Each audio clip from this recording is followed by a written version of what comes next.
गर्मी शुरू होते सबके एक समस्या के सामना करे के पड़ेला, बेजान अवूरी रुखल त्वचा। सबेरे उठते चेहरा में खिंचाव लागेला, त्वचा बेजान लागेला अवूरी कबोक वो चेहरा उतना ताजा ना लागेला जतना जाड़ा चाहे बरसात के मौसम में होखेला। कई बेर आपके चेहरा पर हल्का जलन भा खुजली महसूस होखेला। इस सब गर्मी में त्वचा के बेजान अवूरी रुखल होखे के लक्षण होखेला। सभे चाहत बा की गर्मी में भी ओकर त्वचा मुलायम चमकदार अवूरी स्वस्थ दिखाई देवे, लेकिन जब तक हमनी के अपना त्वचा के ठीक से ना समझब जा तब तक हमनी के एकर सही देखभाल कैसे कईल जा सकता।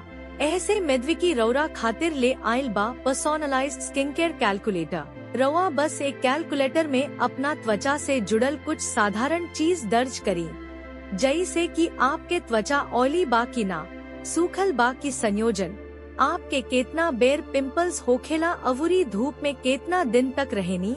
बस कुछ साधारण सवाल के जवाब दी अवूरी तुरंत जान ली कि गर्मी में अपना त्वचा के देखभाल कैसे कईल जाला।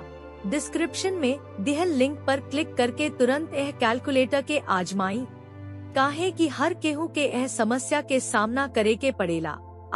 अगर चेहरा बेजान बात आत्मविश्वास भी कम हो जाला, लेकिन हमनी के तबका करी जा। हमनी के जल्दी से त्वचा पर कवनो मॉइस्चराइजर, सनस्क्रीन या सीरम लगावेनी बिना इस सोचले कि हमनी के त्वचा खाती सही बा की ना। कई बेर गलत प्रोडक्ट्स लगावे से त्वचा अवूरी सूखा चाहे ऑयली हो जाला। ऐसे पिंपल्स, लाली अवूरी जलन बढ़ेला। ऐसे अब से बिना सोचले समझले प्रोडक्ट्स पर पैसा खर्च करे के जरूरत नहीं खे। पहले अपना त्वचा के समझी अवूरी, ओकरा बाद सही प्रोडक्ट्स अवूरी दिनचर्या अपनाई।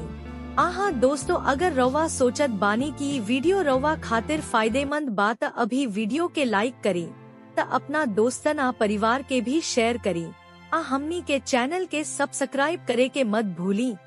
अपना त्वचा के देखभाल करी, स्वस्थ रही, सही फैसला करी मेदविकी के साथ।